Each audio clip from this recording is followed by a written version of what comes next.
When we offer a suggestion to you, when we explain to you the laws of the universe, and we explain to you that there's an inner being you and there is a physical you, and that when there's harmony between the two, you feel wonderful.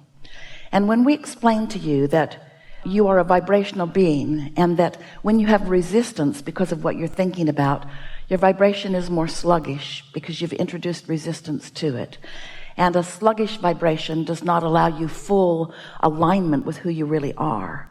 And when we explain to you that full alignment with who you really are not only produces clarity and sure-footedness, but it is also a refreshment that is really what life is all about. In other words, you're here refueling and refreshing with this replenishing energy of source. So then we offer to you a process like meditation. We say to you, if you can find a time every day to quiet your mind for 15 or 20 minutes, and by quiet your mind, we just mean no longer think the normal thoughts you think. And by no longer thinking the normal thoughts you think, we mean really quieting your mind so that you're not thinking any thoughts, because it's easier to think no thoughts than to try to think pure positive thoughts when you've been thinking something other than pure positive thoughts. It's easier to think no thought. So then we say, just listen to something that is boring, like maybe the sound of the air conditioner. Can you hear air in this room? Ooh, hear that little whistle? Find something in that sound and focus on it. And when you do, if you really will, sometimes Esther sits to focus. If there's no sound in her house, she has an app that actually says central air. As you focus, sometimes your mind will wander. Sometimes it will take Esther 5 minutes to stop thinking about whatever the momentum of her thoughts are and to focus upon the air conditioner. Air conditioner is a good tool for Esther because she doesn't have any judgment about it. She doesn't think, I've heard better. So your mind quiets, and when you stop thinking thoughts, you stop negative thought. And when you stop negative thought, you stop resistance.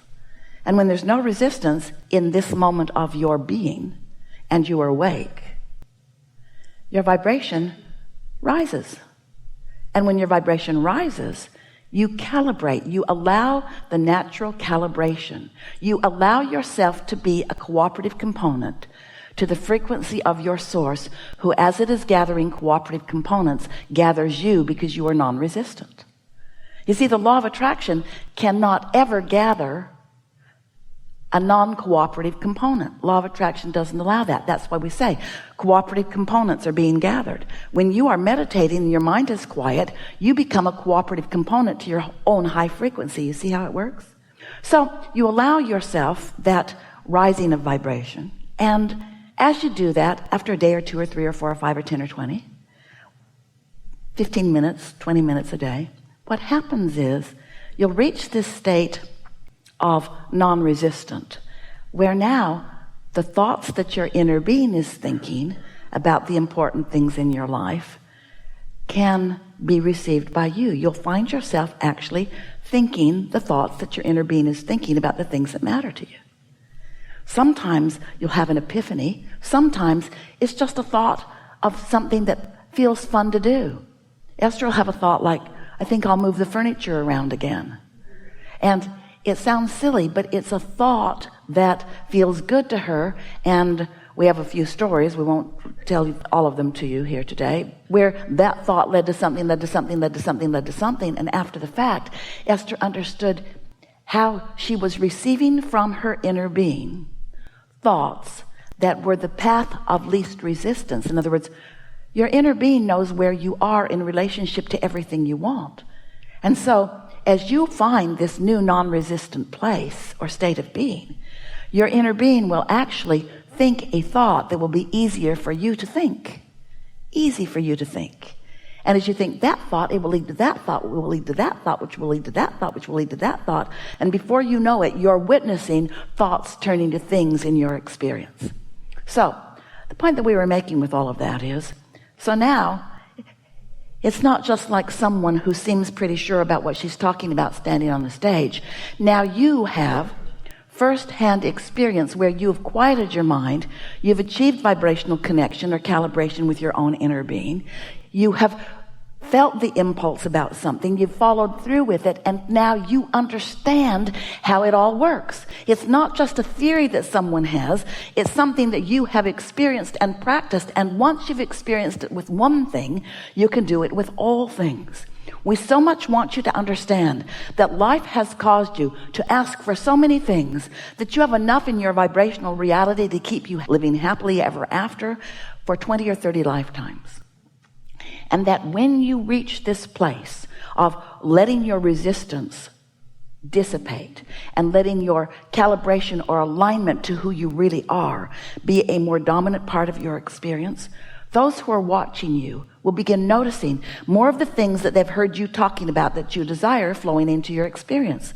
They will notice an uptake in the way you feel. Your mood will be elevated. You will be turned in, turned on. You will be happy and alive about life. You'll be eager about things. Your timing will be really good. You'll find yourself feeling an impulse to leave your house at just the right time to accommodate whatever's happening in traffic. You'll find yourself rendezvousing with people, some people you know and some people you don't even know, and you'll have the impulse to say something just at the right time that will be meaningful to them or to you or to both of you at the same time. In other words, you will be tuned into the knowledge and understanding that your inner being has about where you are in relationship to all things you want. And this is what we really want you to hear. You will be witnessing the deliberate creation of your own life experience, and nothing less than that will ever be satisfying to you.